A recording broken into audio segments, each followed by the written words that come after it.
ನಮಸ್ಕಾರ ರಿವ್ಯೂ ಚಾನಲ್ಗೆ ಸ್ವಾಗತ. ನಾನು ಸೌಖ್ಯ ಗಾಂವ್ಕರ್. ಚನ್ನಪಟ್ಟಣ ಹೈ ವೋಲ್ಟೇಜ್ ಅಖಾಡದಲ್ಲಿ ಯಾವ ಥರ ರಣರೋಚಕವಾಗಿದೆ ಅಂದರೆ ಎಲೆಕ್ಷನ್ ಮುಗಿದ ಮೇಲೂ ಕೂಡ ಬಿಸಿ ಸ್ವಲ್ಪನೂ ಕಡಿಮೆ ಆಗ್ತಿಲ್ಲ, ಜಾಸ್ತಿನೇ ಆಗ್ತಿದೆ. ರಿಸಲ್ಟ್ ಬಗ್ಗೆ ಲೆಕ್ಕಾಚಾರಗಳು, ಗ್ರೌಂಡ್ ರಿಪೋರ್ಟ್, ಬೂತ್ ಲೆವೆಲ್ ಲೆಕ್ಕ, ಸರ್ವೆ, ಸಮೀಕ್ಷೆ, ಬೆಟ್ಟಿಂಗು, ಗುಪ್ತಚರ ವರದಿ ಇದೆಲ್ಲವೂ ಕೂಡ ಸದ್ದು ಮಾಡ್ತಾ ಇದೆ.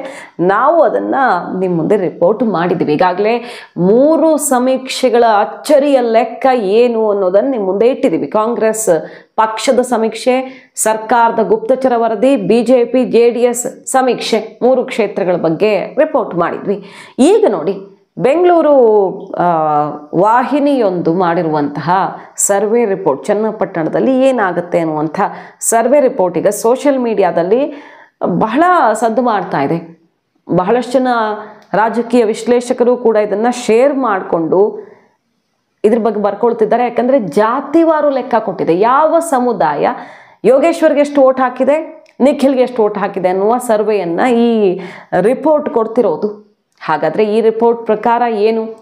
ಚನ್ನಪಟ್ಟಣದಲ್ಲೊಂದು ಅಚ್ಚರಿಯ ಬೆಳವಣಿಗೆ ಆಗಿದೆ. ಶಾಸಕರಾಗಿ ಯಾರು ಆಯ್ಕೆಯಾಗ್ತಾರೆ ಅನ್ನೋದ್ರ ಬಗ್ಗೆ ಎರಡೂ ಕಡೆಯಿಂದ, JDS ಮತ್ತು ಕಾಂಗ್ರೆಸ್ ಕಡೆಯಿಂದ ಆಗ್ತಿರುವಂಥ ಮಹತ್ವದ ಬೆಳವಣಿಗೆ ಮತ್ತು ಇದರ ಆಧಾರದಲ್ಲಿ ಬೆಟ್ಟಿಂಗ್ನ ದೊಡ್ಡ ಸುದ್ದಿಯೂ ಒಂದು ಬರ್ತಾ ಇದೆ. ಎಲ್ಲವನ್ನು 1 by 1 ನೋಡ್ತಾ ಹೋಗೋಣ. ಮಿಸ್ ಮಾಡಿದ್ರೆ ನಮ್ಮ ಚಾನಲ್ನ ಸಬ್ಸ್ಕ್ರೈಬ್ ಮಾಡಿ, ನಿಮ್ಮ ಅಭಿಪ್ರಾಯ ಕಮೆಂಟ್ ಮಾಡಿ ತಿಳಿಸಿ. ಎಸ್ ವೀಕ್ಷಕರೇ, ಈಗಾಗಲೇ ನಾನು ಹೇಳಿದ ಹಾಗೆ 3 ಸರ್ವೆಗಳು. ಇದ್ರ ಬಗ್ಗೆ ಕ್ವಿಕ್ ಆಗಿ ನೆನಪು ಮಾಡ್ಕೊಂಡು ಬಿಡೋದಾದರೆ, ಕಾಂಗ್ರೆಸ್ನ ಸರ್ವೆಯ ಪ್ರಕಾರ, ಪಕ್ಷದ ಸರ್ವೆ 3 ಕ್ಷೇತ್ರಗಳ ಪ್ರಕಾರ ನೋಡೋಕೆ ಹೋದರೆ ಚನ್ನಪಟ್ಟಣದಲ್ಲಿ ಯೋಗೇಶ್ವರ್ ಗೆಲ್ಲೋದಕ್ಕೆ ಚಾನ್ಸ್ ಇದೆ. ಟೈಟ್ ಆಗಿರುತ್ತೆ. ಕೆಲವು ಸಾವಿರ ಮತಗಳಿಂದ, ಒಂದು 4,000 5,000 ಗೆದ್ದರೆ ಅಷ್ಟರಲ್ಲಿ ಗೆಲ್ಲಬಹುದು ಅನ್ನೋದನ್ನು ಕಾಂಗ್ರೆಸ್ ಸರ್ವೆ ಹೇಳ್ಕೊತಿದೆ. ಆದರೆ ಅದಕ್ಕೆ ವಿರುದ್ಧವಾಗಿ ಗುಪ್ತಚರ ವರದಿ, ಸರ್ಕಾರದ ಗುಪ್ತಚರ ವರದಿ ಅಂತ ರಿಪೋರ್ಟ್ಗಳು ಸದ್ದು ಮಾಡ್ತಾ ಇದ್ದು, BJP JDS ಮೈತ್ರಿಗೆ ಜಯ ಸಿಗುತ್ತೆ, ಚನ್ನಪಟ್ಟಣದಲ್ಲಿ ಅಷ್ಟು ಸುಲಭ ಇಲ್ಲ, ನಮಗೆ ಪೆಟ್ಟು ಬಿದ್ದಿದೆ ಅಂತಲೇ ಹೇಳಲಾಗ್ತಿರೋದು. ಅಂಥ ರಿಪೋರ್ಟ್ಗಳು ಈಗ ಸದ್ದು ಮಾಡ್ತಿರೋದು. ಮತ್ತೊಂದು ಕಡೆ BJP JDSನ ಲೆಕ್ಕ ಸಹಜವಾಗಿ ಪೂರಕವಾಗಿದೆ. ಜಸ್ಟ್ ಸಣ್ಣ ಲೀಡಲ್ಲಾದರೂ ನಾವು ವಿನ್ ಆಗ್ತೀವಿ ಚನ್ನಪಟ್ಟಣದಲ್ಲಿ ಅಂತಲೇ ಲೆಕ್ಕ ಹಾಕ್ಕೊಳ್ತಿರೋದು. ಇದ್ರ ನಡುವೆ ಈಗ ಬೈ ಎಲೆಕ್ಷನ್ ಫೀವರ್ ಜಾಸ್ತಿ ಆಗ್ತಿರೋ ಹೊತ್ತಲ್ಲಿ ಬೇರೆ ಬೇರೆ ಬೆಟ್ಟಿಂಗ್ಗಳು ಸದ್ದು ಮಾಡ್ತೀವಿ ಅಲ್ಲ. ಇದ್ರ ನಡುವೆ ಈಗ ಬ್ಯಾಂಗ್ಳೂರ್ ಅಕ್ಬರ್ ಅನ್ನುವಂಥ ಒಂದು ಚಾನೆಲ್ ಪ್ರೆಡಿಕ್ಟ್ ಮಾಡಿರೋ ರಿಪೋರ್ಟ್ ಸಿಕ್ಕಾಪಟ್ಟೆ ಸದ್ದು ಮಾಡ್ತಿದೆ. ಯಾಕಂದರೆ ಭಿನ್ನವಾಗಿದೆ. ಇದು ಜಾತಿವಾರು ಸಮೀಕ್ಷೆ. ಅಂದರೆ ಎಲೆಕ್ಷನ್ ಆದಮೇಲೆ ಯಾವ್ಯಾವ ಸಮುದಾಯ ಎಷ್ಟೆಷ್ಟು ಮತಗಳನ್ನು ಕೊಟ್ಟಿದೆ ಅನ್ನೋ ಲೆಕ್ಕವನ್ನು ಕೊಡ್ತಾ ಇರೋದು ಈ ಬ್ಯಾಂಗ್ಳೂರ್ ಅಕ್ಬರ್ ಅನ್ನುವ ರಿಪೋರ್ಟ್. ಅದನ್ನು ನಿಮ್ಮ ಮುಂದೆ ಇಡ್ತಾ ಇದ್ದೀವಿ ನೋಡಿ. ಒಕ್ಕಲಿಗ ಸಮುದಾಯ ಕಾಂಗ್ರೆಸ್ಗೆ 30,000 ಬಿದ್ದಿದ್ರೆ JDSಗೆ 60,000 ಬಿದ್ದಿದೆ.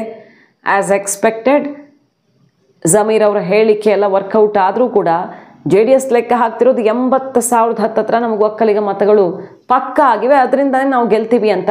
JDSನ ಸಮೀಕ್ಷೆ ಹೇಳ್ತಿರೋದು 80% ಬಂದೇ ಬರುತ್ತೆ ಒಕ್ಕಲಿಗ ಮತಗಳು ನಮಗೆ. ಸೊ ತಲೆನೋವೇ ಇಲ್ಲ, ನಮಗೆ ಗೆದ್ದೇ ಗೆಲ್ತೀವಿ ನಾವು. 80,000 to 90,000 ತನಕ ಮತ ಬರುತ್ತೆ ನಮಗೆ, ಅಷ್ಟು ಸಾಲಿಡ್ ಆಗಿ ಒಗ್ಗೂಡಿದ್ದಾರೆ ಅಂತ JDSನ ಸಮೀಕ್ಷೆ ಹೇಳ್ತಾ ಇದ್ರೆ, ಈ ಬ್ಯಾಂಗ್ಳೂರ್ ಅಕ್ಬರ್ ರಿಪೋರ್ಟ್ ಪ್ರಕಾರ ಒಕ್ಕಲಿಗ 30,000 ಯೋಗೇಶ್ವರ್ಗೆ, 60,000 JDSಗೆ. SC ST ಮತಗಳಲ್ಲಿ 23,000 ಕಾಂಗ್ರೆಸ್ಗೆ, 12,000 JDSಗೆ. ಮುಸ್ಲಿಂ ಮತಗಳಲ್ಲಿ 20,000 ಕಾಂಗ್ರೆಸ್ಗೆ, 5,000 JDSಗೆ. ಕುರುಬ ಸಮುದಾಯದಲ್ಲಿ 4,000 ಕಾಂಗ್ರೆಸ್ಗೆ, 2,500 JDSಗೆ. ಬೆಸ್ತ 5,000 ಕಾಂಗ್ರೆಸ್ಗೆ, 3,000 JDSಗೆ.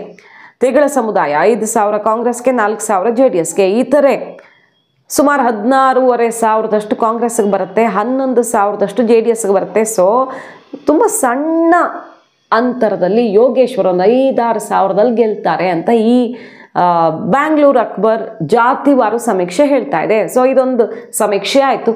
ಈಗಾಗಲೇ ಹೇಳಿದ ಹಾಗೆ 2 ಸಮೀಕ್ಷೆಗಳಲ್ಲಿ ನಿಖಿಲ್ ವಿನ್ ಅಂತ ತೋರಿಸ್ತಾ ಇದ್ರೆ, ಈ ಸಮೀಕ್ಷೆ ಯೋಗೇಶ್ವರ್ ಸಣ್ಣ ಲೀಡಲ್ಲಿ, ತುಂಬ ದೊಡ್ಡದಲ್ಲ, ಒಂದು 4-5 ಸಾವಿರದಲ್ಲಿ ವಿನ್ ಆಗ್ತಾರೆ ಅಂತ ಹೇಳ್ತಾ ಇದೆ.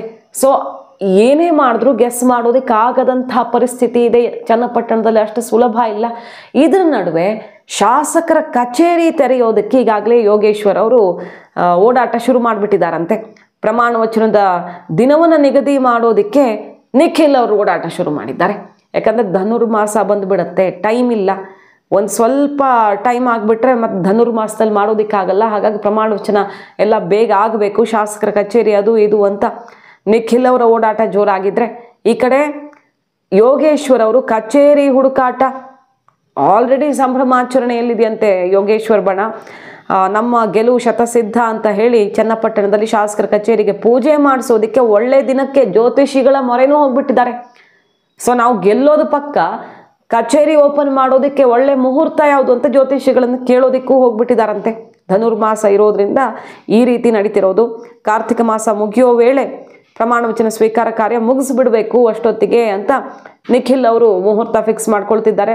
ಅದಾದ್ಮೇಲೆ ಧನುರ್ಮಾಸ ಬಂದು ಒಂದು ತಿಂಗಳು ಕಾಯಬೇಕಾಗುತ್ತೆ. ಹಾಗಾಗಿ ಕಾರ್ತಿಕ ಮಾಸ ಮುಗಿಯೋದ್ರ ಒಳಗಡೆನೇ ಎಲ್ಲ ಫೈನಲ್ ಮಾಡ್ಕೊಳ್ಬೇಕು ಅಂತ ಅದಕ್ಕೆ ಮುಹೂರ್ತವನ್ನು ನಿಖಿಲ್ ಕುಮಾರಸ್ವಾಮಿ ಅವ್ರ ಕಡೆಯಿಂದ ಕೇಳಲಾಗ್ತಿದೆ. ಸೊ ಈ ರೀತಿ ತಯಾರಿ ನಡೀತಿದೆ. ಇಬ್ಬರು ತಾವು ವಿನ್ ಆಗೇ ಆಗ್ತೀವಿ ಅನ್ನೋ ಲೆಕ್ಕಾಚಾರದಲ್ಲಿದ್ದಾರೆ. ಬಟ್ ಯೋಗೇಶ್ವರ್ ಅವರ ಸ್ಟೇಟ್ಮೆಂಟ್ ಮಾತ್ರ ಎಲ್ಲದಕ್ಕೂ ವ್ಯತಿರಿಕ್ತವಾಗಿತ್ತಲ್ಲ, ಅದು ಬೆಟ್ಟಿಂಗ್ ಲೆಕ್ಕಾಚಾರದಲ್ಲಿ ಅನ್ನೋ ಮಾತು ಕೇಳಿಬಂತು. ಅದೇ ರೀತಿಯಲ್ಲಿ ನೋಡಿ, ಈಗ ಈ ಬೆಟ್ಟಿಂಗ್ಗೆ ಸಿಕ್ಕಾಪಟ್ಟೆ ಸಪೋರ್ಟ್ ಸಿಗ್ತಿದೆಯಾ ಕೆಲವರಿಂದ. ಯಾಕಂದರೆ ಒಬ್ಬರು ಶಾಸಕರ ವಿರುದ್ಧ ಆರೋಪ ಕೇಳಿ ಬರ್ತಿದೆ, ಅವರ ಸುದ್ದಿಗಳು ಬಿತ್ತರವಾಗ್ತಿವೆ. 15 ಕೋಟಿ ಏನೋ ಬೆಟ್ಟಿಂಗ್ ಹಾಕ್ಕೊಂಡಿದ್ದಾರಂತೆ ಯೋಗೇಶ್ವರ್ ಗೆಲ್ತಾರೆ ಅಂತ. ಮಂಡ್ಯ ಮೂಲದ ಶಾಸಕರೊಬ್ಬರು ಅಂತ ಕೇಳಿ ಬರ್ತಿರೋದು, ಸುದ್ದಿಗಳು ಬಿತ್ತರವಾಗ್ತಿರೋದು. ಚನ್ನಪಟ್ಟಣಕ್ಕಿಂತ ಮದ್ದೂರು, ಮಂಡ್ಯ, ಮೈಸೂರು ಕಡೆ ಎಲ್ಲ ಸಿಕ್ಕಾಪಟ್ಟೆ ಬೆಟ್ಟಿಂಗು ಏನು ಎತ್ತ ಅನ್ನೋದ್ರ ವಿಚಾರದಲ್ಲಿಯೋ ಇಲ್ಲೇನಾಗುತ್ತೆ, ಯೋಗೇಶ್ವರ್ ಗೆಲ್ತಾರಾ ಅಥವಾ ನಿಖಿಲ್ ಗೆಲ್ತಾರಾ ಅಂತ ಹೆಂಗಾಗ್ತಿದೆ ಅಂದರೆ, JDSನಿಂದ 50,000 ಹಣಕ್ಕೆ ಕಾಂಗ್ರೆಸ್ನಿಂದ 1 ಲಕ್ಷ, ಈ ಥರ ಆಫರ್. JDS ಗೆದ್ರೆ 1 ಲಕ್ಷ, ಕಾಂಗ್ರೆಸ್ ಗೆದ್ರೆ 50,000, ಈ ರೇಂಜಲ್ಲಿ ನಡೀತಾ ಇದೆ. 15 ಕೋಟಿ 20 ಕೋಟಿ ತನಕ ರಾಜಕಾರಣಿಗಳೇ ಬೆಟ್ಟಿಂಗ್ ಮಾಡ್ಕೊಳ್ತಿದ್ದಾರೆ. ಹಾಗಾಗಿ ಯೋಗೇಶ್ವರ್ ಅವರ ಆ ಸ್ಟೇಟ್ಮೆಂಟ್ ಮಹತ್ವ ಪಡ್ಕೊಳ್ತಾ ಬೇಕಂತಾನೆ ಹೇಳಿದ್ರ, ಅವ್ರ ಕಡೆಯವರ ಬೆಟ್ಟಿಂಗ್ ಬಲಕ್ಕೋಸ್ಕರ ಹೇಳಿದ್ರ, ಈ ಚರ್ಚೆಯೂ ಕಾರಣ ಆಗಿದೆ. ಇಂಥದ್ದೊಂದು ಚರ್ಚೆ ಕೂಡ ಮನೆ ಮಾಡಿದೆ. ಸೊ ಈ ರೀತಿ ವಿವಿಧ ಸಮೀಕ್ಷೆ ಸರ್ವೆ ರಿಪೋರ್ಟ್ಗಳನ್ನು ನೋಡ್ತಾ ಇದ್ದೀವಿ ನಾವು. ಚನ್ನಪಟ್ಟಣ ಅಖಾಡಕ್ಕೆ ಸಂಬಂಧಪಟ್ಟಂತೆ ಕುಮಾರಸ್ವಾಮಿಯವರ ಆತ್ಮವಿಶ್ವಾಸ ಒಂದೇ, BJP ನಮಗೆ ನಾವು ನಿರೀಕ್ಷೆ ಮಾಡಿದ್ದಕ್ಕಿಂತ ಸಪೋರ್ಟ್ ಕೊಟ್ಟಿದೆ. ಲಿಂಗಾಯತ ಮತಗಳು ಸಣ್ಣ ಪ್ರಮಾಣದಲ್ಲಿರೋದು ನಮಗೆ ಪ್ಲಸ್ ಆಗಿದೆ. ಜೊತೆಗೆ ಒಕ್ಕಲಿಗ ಮತಗಳು ನಮಗೆ 1.25 ಲಕ್ಷದಲ್ಲಿ ಭರ್ಜರಿಯಾಗಿ ಒಗ್ಗೂಡಿಸುವಲ್ಲಿ ಜಮೀರ್ ಅವರೇ ಅನುಕೂಲ ಮಾಡಿಕೊಟ್ಟಿದ್ದಾರೆ ಅಂತ. ಏನೇ ಕಾನ್ಫಿಡೆನ್ಸ್ ಇದ್ರೂ ಕೂಡ ಎರಡೂ ಕಡೆನೂ ಒಂದು ಸಣ್ಣ ಅನುಮಾನವೂ ಇದೆ.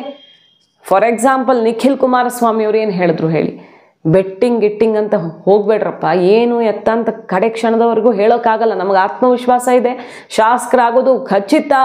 ನಾನು ಮಾಡೋ ಮೊದಲ ಕೆಲಸ ಯಾವುದು, ಕೈಗಾರಿಕೆ ತಗೊಂಡು ಬಂದು ರಾಮನಗರ ಚನ್ನಪಟ್ಟಣದಲ್ಲಿ ಎಷ್ಟು ಉದ್ಯೋಗ ಸೃಷ್ಟಿ ಮಾಡ್ತೀನಿ ಅನ್ನೋ ತನಕ ತನ್ನ ಮೊದಲ ಕೆಲಸದ ಬಗ್ಗೆ ಅನೌನ್ಸ್ಮೆಂಟು ನಿಖಿಲ್ ಅವರು ಮಾಡಿಬಿಟ್ಟಿದ್ದಾರೆ. ಆಲ್ರೆಡಿ ಗೆಲುವು ನಿಶ್ಚಿತ ಅಂತ. ಆದರೆ ಏನೇ ಆದರೂ ಫಲಿತಾಂಶ ಇದು ಹಿಂದೆಂದೂ ಕಂಡರಿಯದಂಥ ಚುನಾವಣೆ. ಕುಮಾರಸ್ವಾಮಿ ದೇವೇಗೌಡರೇ ಹೇಳಿದ್ದಾರೆ, ನಮ್ಮ ರಾಜಕೀಯ ಜೀವನದಲ್ಲಿ ನೋಡಿದಂಥ ಒಂದು ಚುನಾವಣೆ ನಡೆದಿದೆ ಚನ್ನಪಟ್ಟಣದಲ್ಲಿ ಈ ಸಲ ಅಂತ. ಅಂಥ ಎಲೆಕ್ಷನಲ್ಲಿ ಏನಾದರೂ ಆಗಬಹುದು. ಕಡೆ ಕ್ಷಣದಲ್ಲಿ ನಮಗೆ ಕೊನೆ ಸುತ್ತಿನ ಮತ ಎಣಿಕೆ ತನಕನೂ ಹೇಳೋಕ್ಕಾಗಲ್ಲ. ಹಾಗಾಗಿ ಬೆಟ್ಟಿಂಗ್ ದಂಧೆಗೆ ಮಾತ್ರ ಇಳಿಬೇಡಿ, ಜೀವನನೇ ಹಾಳಾಗಿ ಹೋಗುತ್ತೆ, ಹುಷಾರಾಗಿರಿ ಅಂತ ತಮ್ಮ ಕಾರ್ಯಕರ್ತರಿಗೆ ಕಿವಿ ಮಾತನ್ನು ಹೇಳಿದ್ದಾರೆ ನಿಖಿಲ್. ಮಾಡಿ ಬೆಟ್ಟಿಂಗ್ ಮಾತ್ರ ಹೋಗಬೇಡಿ. ಬೆಟ್ಟಿಂಗ್ ದಂಧೆ ನಿಜಕ್ಕೂ ಕೂಡ ಇದು ಯಾರ ಜೀವನವನ್ನು ರೂಪಿಸೋದಿಲ್ಲ, ಬದಲಾಗಿ ಇದು ಬದುಕು ಹಾಳಾಗ್ತದೆ. ಸಂಪೂರ್ಣ ಆತ್ಮವಿಶ್ವಾಸ ಇದೆ.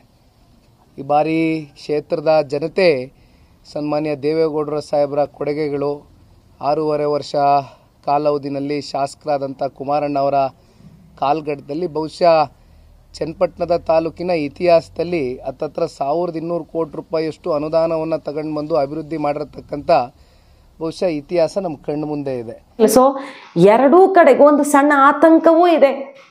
ಅದು ಈಗ ಜನರು ತುದಿಕಾಲ ಮೇಲೆ ನಿಲ್ಲೋ ಥರ ಆಗಿದೆ. ಮಾಹಿತಿ ನಿಮ್ಗೆ ಇಷ್ಟ ಆಗಿದ್ರೆ ಮಿಸ್ ಮಾಡಿದ್ರೆ ನಮ್ಮ ಚಾನಲ್ನ ಸಬ್ಸ್ಕ್ರೈಬ್ ಮಾಡಿ, ನಿಮ್ಮ ಅಭಿಪ್ರಾಯ ಕಮೆಂಟ್ ಮಾಡಿ ತಿಳಿಸಿ. Thank you.